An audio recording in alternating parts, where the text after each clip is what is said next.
பெற வேண்டும் என்ற எண்ணம் இருந்தால் பாரதிய ஜனதா கட்சிக்கு மாநில அந்தஸ்து நீங்கள் கொடுக்கவில்லை என்றால் உங்கள் கூட்டணியிலிருந்து நான் வெளியே வந்து விடுவேன் என்று சொல்லுவதற்கான தெம்பு திராணி திரு ரங்கசாமி அவர்களுக்கு இருக்கிறதா?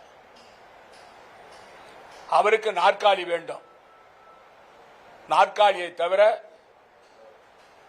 வேறொன்றும் அவருக்கு முன்னே நிற்காது. இந்த திரு ரங்கசாமியினுடைய மாநில அந்தஸ்து கோரிக்கையானது ஒரு கபட நாடகம். அவர் மத்திய அமைச்சரிடம் பேசும் பொழுது அதிகாரிகளை எங்களால் மாற்ற முடியவில்லை, தலைமைச் செயலாளர் நாங்கள் சொல்வதை எல்லாம் கேட்பதில்லை, அதிகாரிகளை மாற்றுவதற்கு எங்களுக்கு அதிகாரம் இல்லை என்று கூறியிருக்கிறார். இந்த நிலை நீடித்தால் நாராயணசாமிக்கும் கிரண்பேடிக்கு உள்ள நிலைதான் புதுச்சேரி மாநிலத்தில் எனக்கு நான் கொண்டு வருவேன் என்று பகிரங்கமாக அந்த அமைச்சரிடம் மத்திய அமைச்சரிடம் ரங்கசாமி கூறியிருக்கிறார். இதிலிருந்து துணைநிலை ஆளுநருக்கும் ரங்கசாமிக்கும் பனிப்போர் ஆரம்பித்து விட்டது என்பது தெளிவாக தெரிகிறது. ரங்கசாமி அவர்களுடைய செயல்பாடுகளே அவர் எடுக்கும் முடிவுகளை அனைவரும் ஏற்றுக்கொள்ள வேண்டும். அவர் விதிமுறைகளுக்கு மீறி முடிவெடுக்க சொல்லி அதிகாரிகளை வற்புறுத்துவார். அவருக்கு ஊழல் அதிகாரிகளைத்தான் பிடிக்கும். நேர்மையான அதிகாரிகளை அவர் ஏற்றுக்கொள்ள மாட்டார். அவருக்கு வேண்டியதை செய்யும் அதிகாரிகள் தான், அவருக்கு ஊழலிலே பங்கு கொடுக்கிற அதிகாரிகள் தான் ரங்கசாமிக்கு தேவை. இது ஒரு நிர்வாகத்தில் எடுபடாது. நாம் நினைக்கும் காரியம் வேறு, விதிமுறைகள் வேறு. விதிமுறைகளுக்கு உட்பட்டு திரு ரங்கசாமி அவர்கள் கோப்பை அனுப்பினால் எந்த அதிகாரியும் கையெழுத்து போடுவார், தலைமைச் செயலாளர் கையெழுத்து போடுவார், துணைநிலை ஆளுநர் கையெழுத்து போடுவார். ஆனால் நீங்கள் ஊழல் செய்துவிட்டு கோப்புகளை அனுப்பி அது கையெழுத்து கேட்டால் அதிகாரிகள் மாட்டிக்கொள்வார்கள். அவர்கள் கண்டிப்பாக கையெழுத்து போட மாட்டார்கள். துணைநிலை ஆளுநரும் அதற்கு துணை போக மாட்டார்.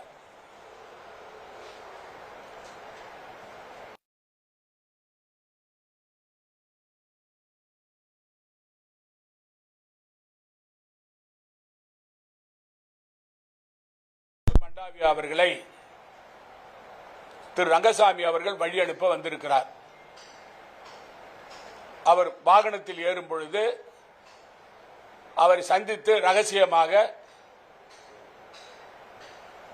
ஒரு செய்தியை சொல்லியிருக்கிறார். இந்த துணைநிலை ஆளுநரை எனக்கு ஒத்து வராது, அவரை மாற்ற வேண்டும் என்று ரங்கசாமி அவர்கள்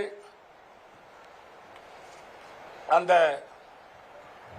மத்திய அமைச்சரிடம் ரகசியமாக பேசியிருக்கிறார்.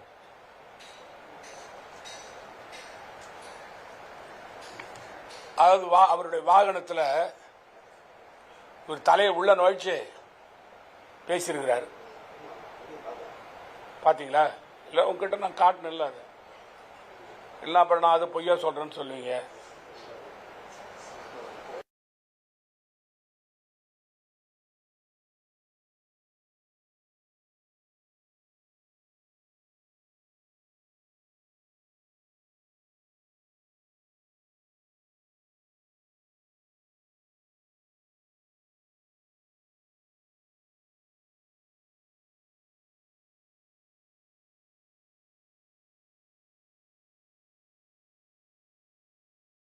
வாய்ஸை பத்தி நீங்க கேக்குறீங்களா? நான் சொல்றேன், சொல்லியிருக்காரு, அவர் முடியாது என்று கூறியிருக்கிறார்.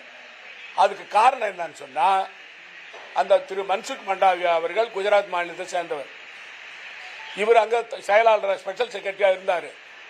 இந்த துணைநிலை ஆளுநர் பற்றி அவருக்கு நல்லா தெரியும்.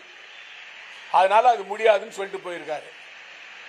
ரங்கசாமி அவர்களுக்கு யார் நியாயமாக செயல்படுகிறார்களோ அவர்களை பிடிக்காது, அவளை மாற்ற வேண்டும் என்று போர்க்கொடி தூக்குவார். இப்ப அவருடைய டார்கெட் அதாவது ரங்கசாமி அவருடைய டார்கெட்டு தலைமைச் செயலாளர், துணைநிலை ஆளுநருடைய செயலாளராகிற மணிகண்டன், அப்புறம் துணைநிலை ஆளுநர். இதான் அவருடைய டார்கெட்டு. அதாவது ரங்கசாமியை பொறுத்த வரைக்கும் புதுச்சேரி மாநிலத்தில் ஒரு அதாவது விதிமுறைகளுக்கு இல்லாத ஒரு ஆட்சி நடக்கணும், அதுக்கு எல்லாரும் ஒத்துழைப்பு கொடுக்கணும். ஊழல் ஆட்சி நடக்கணும், அதுக்கு எல்லாரும் ஒத்துழைப்பு கொடுக்கணும். அது புதுச்சேரி மாநிலத்தில் எதிர்கட்சிகளாக இருக்கிற நாங்கள் அதை ஏற்றுக்கொள்ளவே மாட்டோம், எதிர்த்து போராடுவோம்.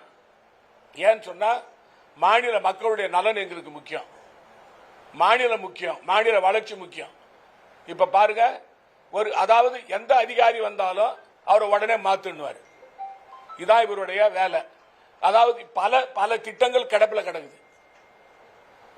அதாவது மத்திய அரசாங்கத்துடைய திட்டம், மாநில அரசாங்கத்துடைய திட்டம், மாநில அரசாங்கம் மத்திய அரசாங்கம் இணைந்து செயல்படுற திட்டம், ஸ்மார்ட் சிட்டி திட்டம். ஸ்மார்ட் சிட்டி திட்டம் எவ்வளவு ஊழல் படிப்படியா சொல்லிட்டு வரோம், எல்லா ஊழலையும். இப்ப அந்த குழு போட்டிருக்கோம், அந்த குழு நாங்க அறிக்கை தயார் செஞ்சிருக்கிறோம். இன்னும் ஆகஸ்ட் மாசத்துல மாண்புமிகு குடியரசுத் தலைவரை சந்திச்சு காங்கிரஸ் கட்சி தலைவர் வைத்திலிங்கம் அவர்கள் தலைமையில் அந்த மனுவை கொடுக்க போறோம். இந்த ஊழல் ஆட்சியை அகற்றும் வரை நாங்கள் ஓய மாட்டோம்.